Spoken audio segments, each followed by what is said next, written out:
Bienvenue sur Africa 24 dans cette nouvelle édition du QG News. Voici les titres. En Guinée-Bissau, le Parti africain pour l'indépendance de la Guinée et du Cap-Vert remporte les législatives du 10 mars. Néanmoins, avec 47 sièges sur 102, l'ancien parti unique manque de peu la majorité absolue.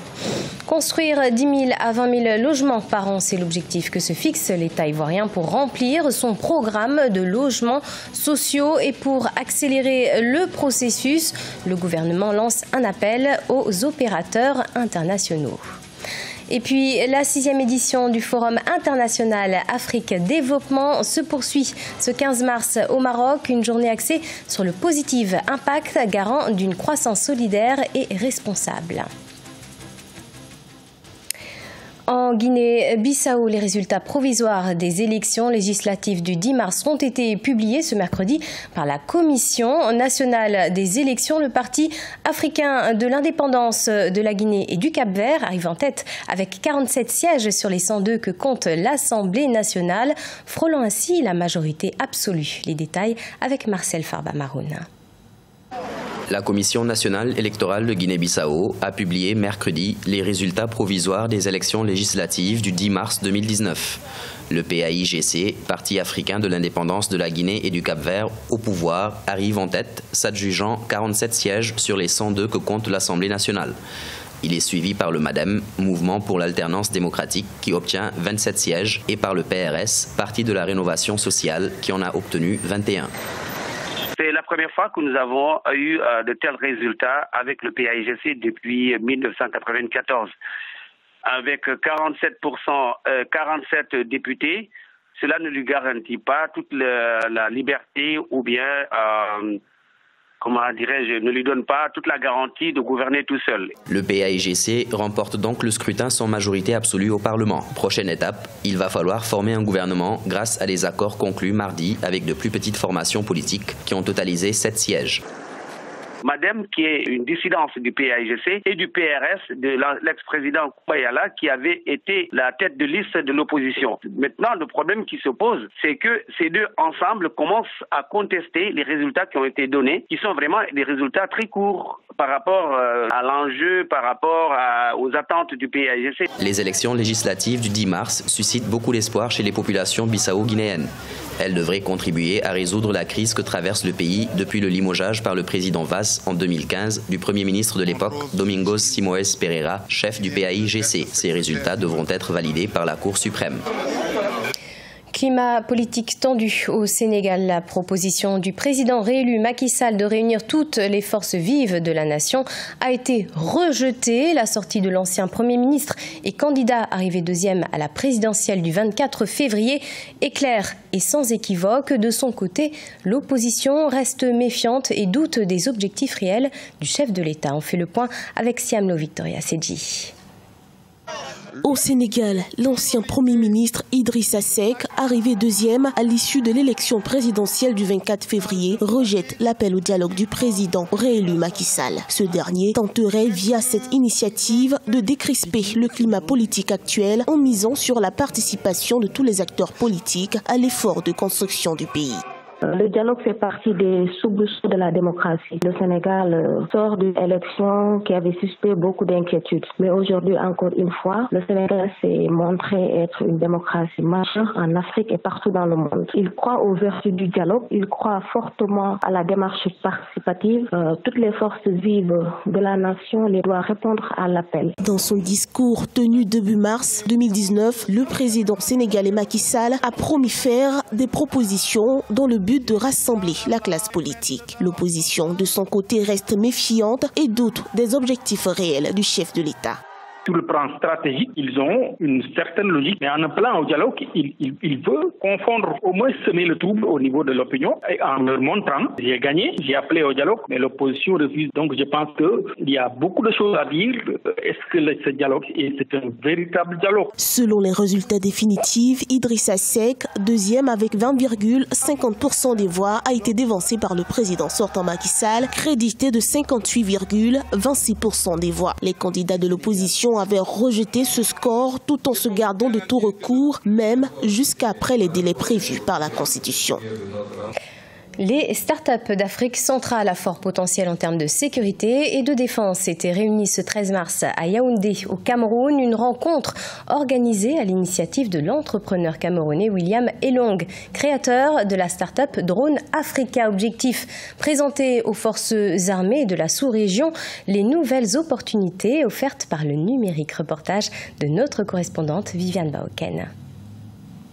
Les startups africaines à fort potentiel de défense présentent depuis ce 13 mars 2019 à Yaoundé leurs innovations technologiques en matière de sécurité nationale et de défense, notamment dans la cybersécurité, l'intelligence artificielle et la robotique. Ces projets visent à développer des solutions digitales pour la protection des systèmes de sécurité des armées africaines. Vous savez que l'armée aujourd'hui est connectée. Il y a des systèmes, par exemple des armes qui sont connectées, il y a des drones. Un cyberpirate peut décider de pirater un drone, de pirater une arme qui va faire une destruction massive.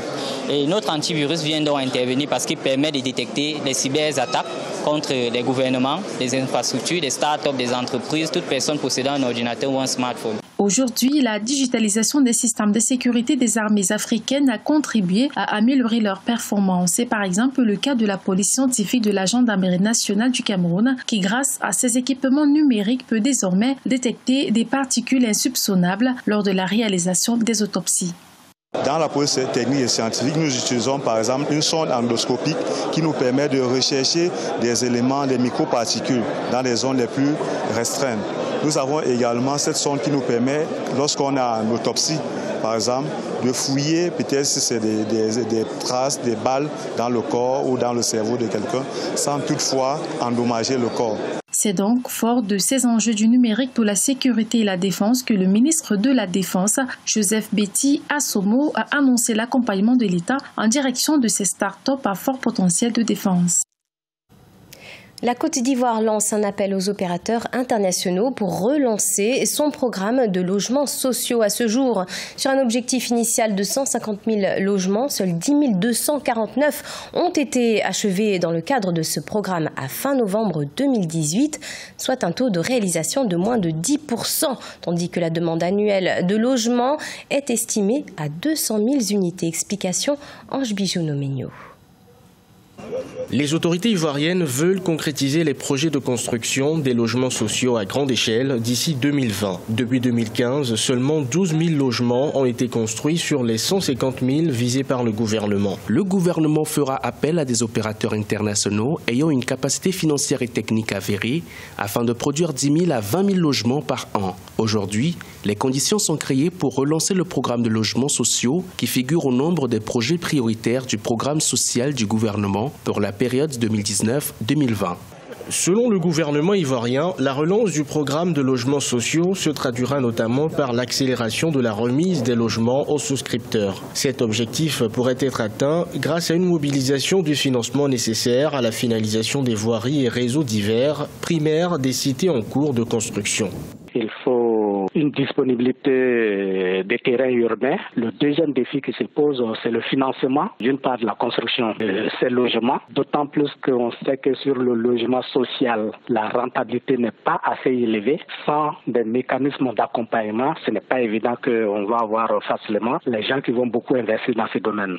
En Côte d'Ivoire, le déficit en logement est passé à 600 000 unités en 2018 contre 400 000 en 2012, avec une demande annuelle de logement estimée à 200 000 unités. Le gouvernement entend mettre en place un dispositif pérenne de financement du logement social et la facilitation de l'accès au crédit immobilier. Les travaux de la 6e édition du Forum international Afrique Développement se poursuivent ce 15 mars à Casablanca, capitale économique marocaine. Véritable plateforme de référence en faveur de la promotion des investissements et du commerce intra-africain. Cette nouvelle édition 2019 met à l'honneur la Sierra Leone. Reportage de notre envoyé spécial Sadou Alizé Mouktar. C'est sous le thème « Quand l'Est rencontre l'Ouest » que s'est ouvert ce 14 mars à Casablanca au Maroc, la 6e édition du Forum international Afrique Développement.